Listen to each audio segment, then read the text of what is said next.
Hello and welcome to Spardha Lines, your one-stop destination for the civil services preparation, UPSC, KPSC and other relevant examination.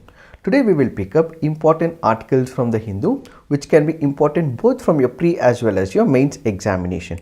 Let's get started and look into the first article. The first article speaks about recent issue that has been in news by naming of India to Bharat. A proposal has been made is what the opposition alleges. So in this article, what we will try and understand is whether the name change from that is going to be proposed or it is going to be set to be proposed, or that's what the opposition alleges. Is it right? We will also look at what is the constitutional mechanism. We will also look at what are the arguments in favor and against it and what is the way forward. For the Kannada audience who are watching these videos, we already have an elaborate video for the same. You don't have to look into this article, but for the rest of them, we will look at what this article is all about. When we look into India, how did this name of India originate? There is a proposal that is said to have been made that India would be changed to the country of Bharat. So what we will look at is arguments that says yes, these have to be made into reference. Then there are arguments which says that no, the present name will have to continue, and we will also look at what is the constitutional mechanism. When you look at why this controversy has erupted, we have the G20 which was recently concluded. Initially, when this G20 invitation was sent, the G20 invitation was sent to ambassadors, head of the state, so on and so forth for the dinner. A dinner was hosted. Whenever a dinner invitation or any of the invitations are sent to the ambassadors and the head of the state, you will have a wording called as President of Republic of India. But in this invitation, when it was sent to the dignitaries, a wording called as President of Republic of Bharat was used. So there was some doubts in the mind of many of the political thinkers as well as opposition political parties who felt that there would be an initiation where there would be change of name from India to Bharat. The government, mind you, hasn't said anything whatsoever, but this is a doubt that has been created, hows and what, that if there is this name that is used in the invitation, is there an idea from the government of India that it is promoting to change India to Bharat? This is where we have to understand couple of things. When you look in Article 1 of the Indian Constitution, it says that India, that is Bharat, which is a union of states. India, that is Bharat, which is a union of states. When you look into the preamble, it says, we the people of India. So what does it define? It says India, that is Bharat, which is a union of states.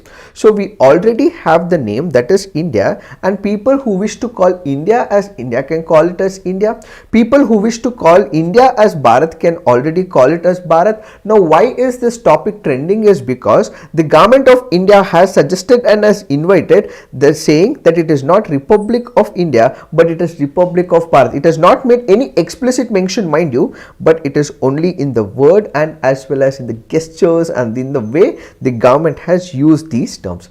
So what are we looking at? We are looking at whether there is this particular proposal which is right or wrong. When you look at how the name of India originated, India is called by different names. One is Bharata, the other is Jambu Dvipa, we also have Meluha, so on and so forth. When we look at how India as a name originated, is it something that we call ourselves? No, it is something that was given by a foreign country. It was something which was given by a past civilization. For example, when it comes to the Greeks or when it comes to the Persians, we have the name India which originates from Sindhu. So we have river Sindhu. River Sindhu is called as Indus according to the Greeks. Why? That is because the word Sa is not there in the Persian language and in the Greek language, and as a result, what do? They replace the Sindhu with Indu. So Sindh becomes Hind, Hind goes on to become Ind, and then it Indus, and it goes on to become Indus, and Indus becomes India over a period of time. So this proposition, this name of India was given to us by a different country, and added to it, when you look at how the British were able to expand the horizons of it, it was the Greeks who gave this word, but then this word was constantly used by the British, and as a result, this term and the name of India continued to be part of the Indian legacy. When we speak about Bharata, what is Bharata? It is mentioned in our Puranas as well. We have the great king Bharata, whose progeny is the Bharata Vamsha. So we have the cultural aspect, we also have the geographical aspect. So we have river Sindhu. So the eastern side of it is the land, and this land will be called as India, is the geographical concept, and Bharata happens to be a cultural aspect. When you go back to the year 1948, when you have the Constituent Assembly debates that were taking place, one of the articles that had an elaborate discussion was also with respect to the naming of India as well. When you look at the draft of 1948, it only says India, that is Union of States. Only after the Constituent Assembly debates happened, a compromise was reached which said India, that is Bharat, a Union of States. So in case we have the government of India which so decides, as of now once again it hasn't made any mention whatsoever that is planning to change, but if it so decides, what is the constitutional mechanism? The author in this particular case, yes, the government and the legislative body has every right to change this name from India to Bharat. So under 368 of the Indian Constitution, we have the mechanism where 2/3 present and voting, they would be able to change it. But it has its own pros and cons. What are the pros? In case we are retaining the name with India, or we should not be retaining the name and we should replace with Bharat. First, we'll understand why we need to have India. That is because when you go back to the Constituent Assembly debates and immediately after Indian Independence Act was declared, you have the dominion status that was created in the form of India and Pakistan. You were also asked that there were a couple of princely states. These princely states were either asked to join India or Pakistan. Many princely states did join India and some of them did join Pakistan as well. Immediately after the independence, Pakistan did not want India to continue the word of India and this succession as well. When it comes to what is called as the international relations, we have universal succession. We also have something called as the partial succession. What is this universal succession? There is a country, there is a major chunk of the country. This happens to be a pre-colonial power or it is a major land country, and then after a considerable period of time, it retains the majority of the land and at the same time also retains the name as well. Let me give you an example. We have USSR. USSR before 1990 was the Soviet Union, and after 1990 when balkanization happened, predominant part of USSR becomes Russia. So Russia will retain the name in the form of Soviet Union Russia. So it is Russia which is retaining that particular name. Similarly, we had British India prior to 1947. After 1947 we became independent. The major chunk of British India was with us, and as a result India continued to retain the same name as well. That is what is called as universal succession. Then there is partial succession, which means to say there is a certain part of that particular country which is broken or divided and there is a new creation of a country. For example, the British India, the major chunk is part of universal succession which becomes India. Then you have Pakistan which becomes part of the partial succession. So Pakistan did not want India to continue with its name called as India, but it wanted to make sure that India is renamed as Hindustan or Bharat. Then we have British India which also supported. You had the vocalists of the colonialism who also supported that India's name will continue, and India continued with its name in the United Nations. So the first argument is immediately after 1947 we have kept this name. It continues to be part of United Nations. It continues to be part of treaties as well. If this name is changed, it will lead to a lot of confusion. So the author in this particular case goes on to say that India should not be renamed as Bharat, primarily because it will create a lot of confusion as well. In case India is replaced with Bharat, or we do know for the fact that India is also called as Bharat, but the author says if India is replaced with Bharat, or even if there is no change and we continue to use this name of Bharat, it will create confusion in the minds of couple of countries world over. Is it India? Is it Bharat? Whenever we sign the treaty, it is India's name that is present. So this confusion will have to be eliminated, and since from 1947 we have earned goodwill around the world, country is recognized as by India, so this name should continue is one such argument. So we have the reputation, we have this recognition, and we also have we the people of India, which is in the preamble and not Bharat, so we should continue with it. The second part of the argument says that when you look at Article 52 of the Indian Constitution, it says the President of India. So there shall be a President of India, it shall not say Bharat. And when you look at the Hindi translation of it, the Hindi translation is equal, that is India, that is Bharat. So India, when it is translated into Hindi translation as per the 58th Constitutional Amendment Act and as per the authoritative text, India, that is translated part happens to be Bharat. So why come up with this particular issue right now when the Hindi translation is speaking about Bharat, the cultural aspect is speaking about Bharat? Why continue with that when we already have the goodwill generated in most of the countries where UN recognizes this name? So continue with the same legacy, and this name is the second argument. The third argument is with respect to whenever there is article that we look at, we have to read the bare act of it. What does Article 52 say? Article 52 of the Indian Constitution says there shall be a President of India. It does not say Bharat. During the Constituent Assembly, if they wanted to say that India is, that is Bharat, yes, they have mentioned that in Article 1, but in the subsequent of the articles, we do not have the mention of Bharat. It only highlights that the constitution makers wanted to emphasize in this word of India, which is all embracing. What do you mean by all embracing? When you call Bharata or Bharata, it is about a culture of a particular country, but India is all encompassing. India is about cosmopolitan. India is all embracing. It is not just about geography, it is about embracing of different cultural milieux, so on and so forth. Bharata happens to represent only a specific culture, but when it comes to India, it is all embracing. And when you look at the Constitution, only India, that is Bharat, is mentioned under Article 1, but in rest of the other articles, what we have is article which expresses it as India. These are some of the arguments, and at the same time there is another set of argument as well. The other set is that yes, India can change its name to Bharat. This name India is not given by us. It is not something that we wanted. It is not something that does not have any meaning whatsoever. Why? Because if you go through the scriptures of India, most of the scriptures do not make a mention of India.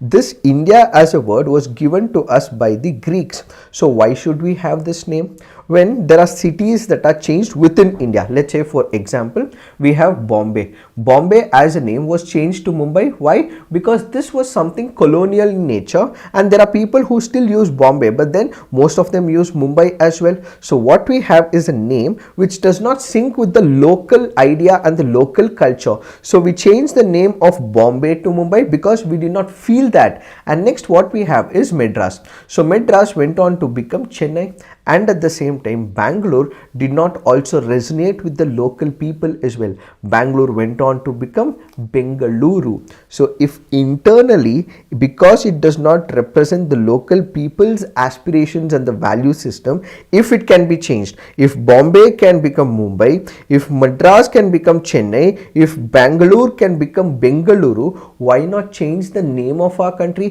when we didn't name this particular country, when it is not there in our scriptures, it is not present in any of our scriptures as well? So why not bring about a change? So internally, since we have changed the major cities, why not change the name of India to Bharat completely?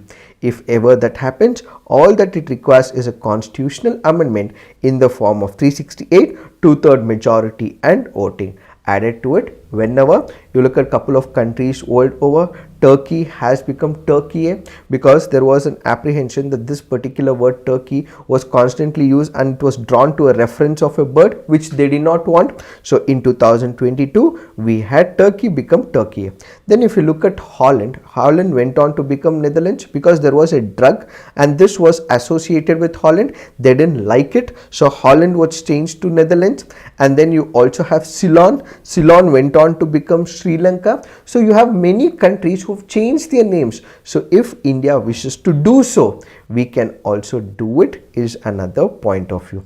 So this article basically goes about speaking in terms of India and Bharat, and it says that India's name should continue because it will create a lot of confusion. This has to be avoided, and at the same time, if the government so decides, they can go ahead and do it because it gives them the provision to bring about constitutional amendment. So in the Constituent Assembly, in order to bring a compromise, whether it is Bharat that has to be taken into consideration or India that has to be taken into consideration, we reached a consensus, and that is India, that is Bharat, which is a union of states. Since we have a lot of goodwill that we have generated from the past many years, let's continue with the name, and all those people who wish to call India as Bharat, let's continue to call them Bharat, and at the same time, but since most of the articles in the Indian Constitution reiterate the name of India, the constitutional makers was very specific that India will be the name. So let's continue with this name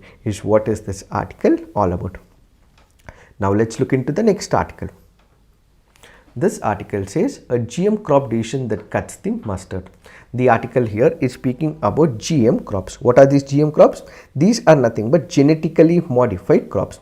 What exactly happens? You have DNA of a plant. A change is introduced in the gene structure of this plant, and as a result, it gives rise to new characteristics. So basically, you would have an original crop. It will have a DNA. The DNA is modified. The DNA will be brought about changes with, and these changes that are introduced to the original crop is what is called as the genetically modified crops. So what are these genetically modified crops? As the name denotes, these are crops where DNA structures would be changed, basically to increase the yield, to make them climate resilient, to make them resilient to the pests, so on and so forth. So when we look into this article primarily focuses on couple of areas. One, it takes a look into the food security. Why does it take a look into the food security? That is because when you look at what's exactly happening the world over, the amount of land that we currently have will remain stagnant. It will not increase. In fact, when you look at land, it will not increase, but it will decrease over a period of time. And the amount of yield that we would be able to generate will also go down with the vagaries of climate change as well.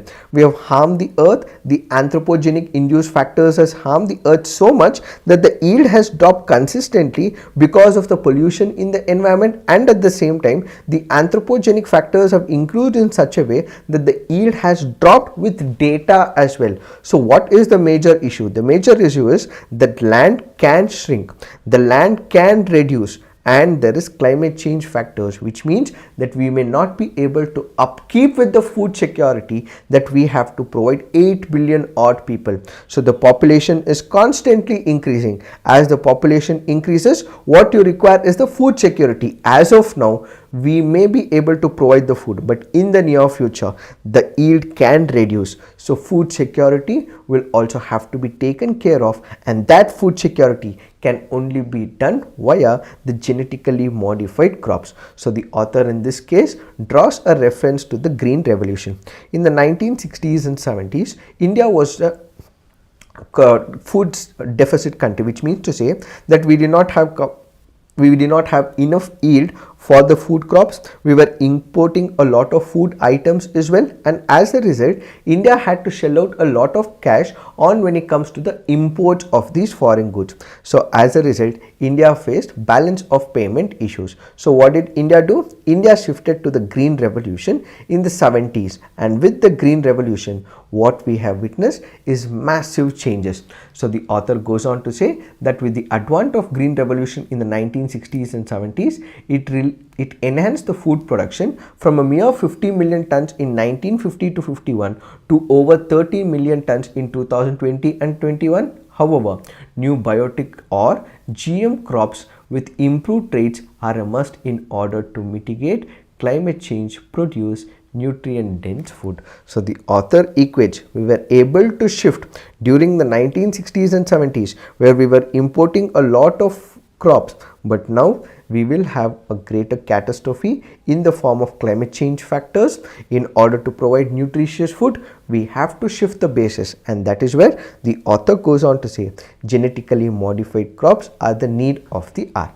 Now let's look into the data. If we look into the data, what does the data says? It says according to a report by International Service by Acquisition of Agri-Biotech Applications, a total of 72 countries have adopted GM crops either as human food or animal food, as well as commercial cultivation, and at the same time GM people in 5 countries, that is Argentina, Brazil, Canada, India and United States, or 26% of the current population have adapted to it. And at the same time the BT cotton, which India has commercialized, the first GM crop in India which was introduced 20 years ago, this has been able to create massive impact when it comes to the food production. So when it comes to the food production, one, it has become resilient, and it has become resilient to the attack by the pest. What we are able to do is introduce new changes in the cotton sector. We are able to improve the nutritional value of it, and at the same time pests are not able to destroy the crops, and it has also become climate resilient as well. So there are countries, there are numbers which clearly project that we are able to bring massive transformation in the GM sector. India has introduced the GM cotton as well, BT cotton as well, and it is even able to transform the entire agricultural sector, and it has led to more yield and economic advantages for the farmers. Since it has been able to do, why not increase this to many other crops as well, says the author. This is where the author takes a reference of what is called as the GM mustard. When it comes to India, we import a lot of oil. The numbers is quite exorbitant, the numbers are quite large as well. So in order to minimize the edible oil, what we can make use of is the GM mustard crop, which can be grown in India. So India faces a major deficit in edible oils, with 60% of it being met by the imports. Mustard is one of the important edible oil crops in India. However, its per hectare is very low when compared to the global average. Thus, increasing productivity of mustard in the country is vital for well-being of the country. So what we can make use of is the advancements in the genetically modified technology with respect to the GM mustard as well. And added to it, we also have the permission that has also been given by the authorities as well. On October 25th, the Genetic Engineering Appraisal Committee of the Ministry of Environment, Forest and Climate Change made a landmark decision of approving the release of DMH11 and its parental line for cultivation. This will give boost to genetic engineering research in India, and this will enable varied crop varieties and improve traits. And also remember, there is something called as the bar star system. The bar star system or Bernays system is based on the genetically modified crops. So if you ever hear a word that is called as bar star system or Bernays system, this is more to do with genetically modified crops. What is the significance of it? In case we have the GM mustard which is grown in India, permission is already being granted. So what is the significance of it? One, the yield per hectare will also improve. We need not have to import these crops and the edible oil from foreign countries, and at the same time the foreign currency that we are spending, the foreign reserves which can be reduced over a period of time. So the yield per hectare will increase. Domestic consumption is around 25 million tons, while the domestic production of mustard oil was appropriately 8.5 million tons in the year 2021. India's edible imports were approximately 13 million tons, which touched to 1.17 lakh crore. So cultivation will reduce the oil import burden, it will enhance the farmers' income, achieve much needed self-reliance in the edible oil production. So with this, we will have 3 advantages. The import will reduce, the increase in the yield, and we will become self-sufficient in the production. So we have to make use of GM mustard, is what is this article all about. Now let's look into the next article. This article is important from pre as well as your mains examination perspective. How? We have what is called as the Vienna Convention, which we will discuss from the mains examination point of view, and from the preliminary examination point of view, we have Burkina Faso. This happens to be one of the West African countries, and do note, when it comes to Burkina Faso, it happens to be a landlocked country. This is very important from the preliminary examination point of view. So as part of the assignment, you have to put on the comment section which are the landlocked countries in Africa and which are double landlocked countries in the entire world. We have something called as landlocked countries. One example is Burkina Faso. The other happens to be Afghanistan in Asia.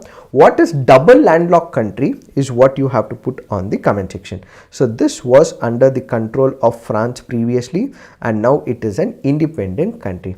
What has it done? Burkina Faso orders French envoy to leave. So when it comes to international relations, we have one of the concepts called as the persona non grata. What is this concept of persona non grata? Where is it mentioned? We have 1961 Vienna Convention for Diplomatic Relations. According to Vienna Convention for Diplomatic Relations of 1961, we have Article 9 of the treaty which mentions that a country can declare any member of a diplomatic staff person non grata at any time and without having to explain its decision. So what is persona non grata? Let's say for example, there is a foreign official, let's say for example, or an ambassador, or it can be a person who is working in a consulate, so on and so forth.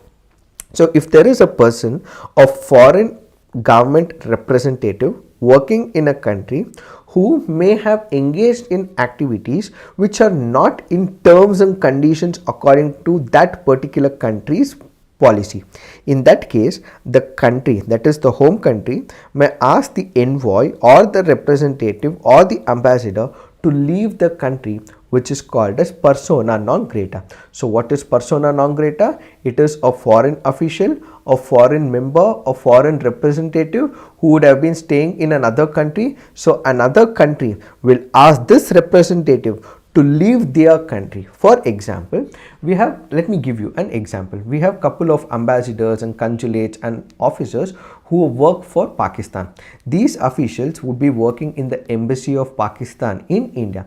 In the past, there have been couple of examples where there are officials who are working in the embassy of Pakistan who have engaged in espionage related activities. So there is a certain policy that is prescribed by India. They are supposed to follow this, and they are also supposed to follow the Vienna Convention for Diplomatic Relations. So in case there is an officer who engages in espionage related activities, or these activities can harm that country or it can create other problems to that country can ask the envoy to leave their country. For example, India in the past in 2016, because there was an officer who was engaged in espionage related activities, had issued this notification of persona non grata, whereby this person who is in a foreign country will have to leave immediately.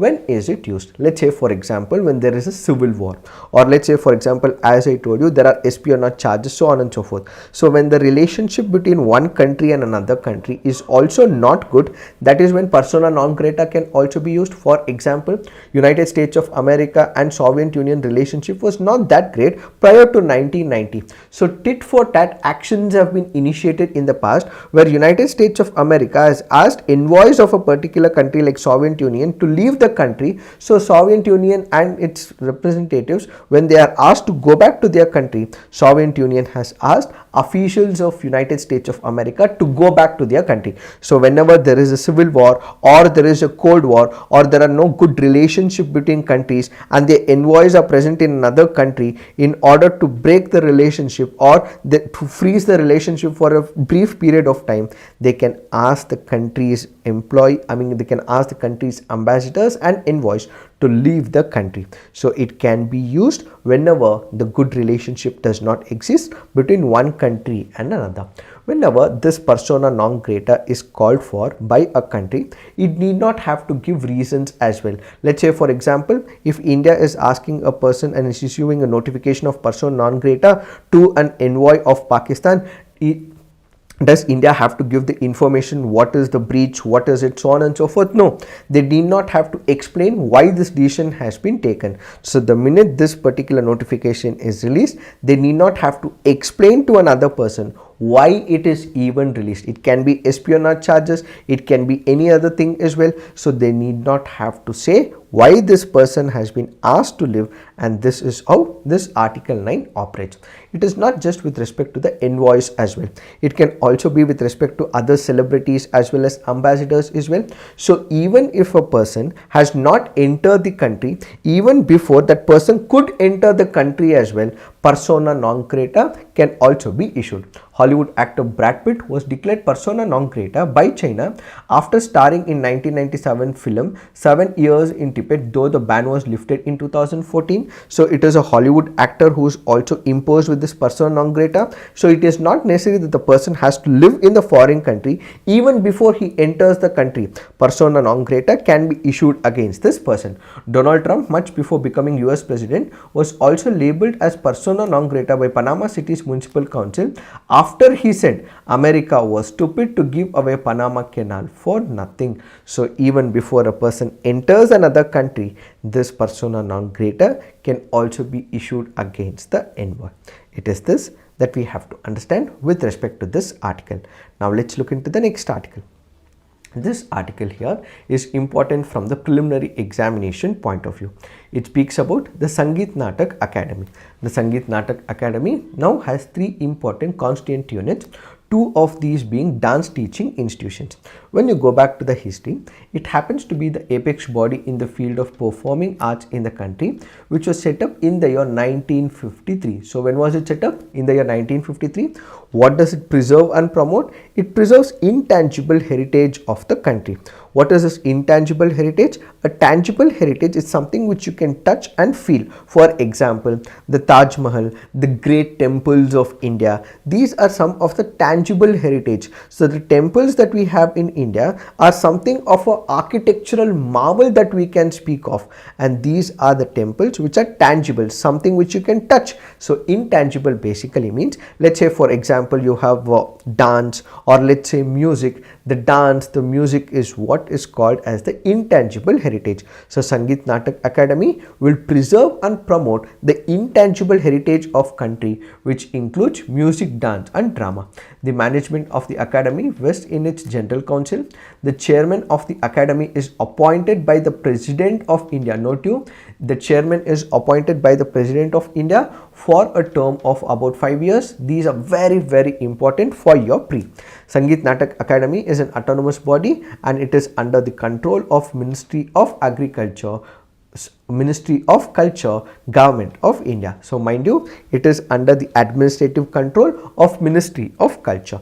This Sangeet Natak Academy has 3 constituent units, which are those. One is the Jawaharlal Nehru Manipur Dance Academy. Then what we have is the Kathak Kendra in Delhi. Similarly, there is Kathak Kendra, which happens to be leading teaching institutions in Kathak dance. Besides these, we also have 5 constituent units, which are called as Kutiyattam Kendra, Satriya Kendra, Northeast Center. Where is it? In Guwahati. Northeast Documentation Center, Agartala for festival and field documentation in the Northeast, and what we have is a Chau Kendra. These are the other constituent units.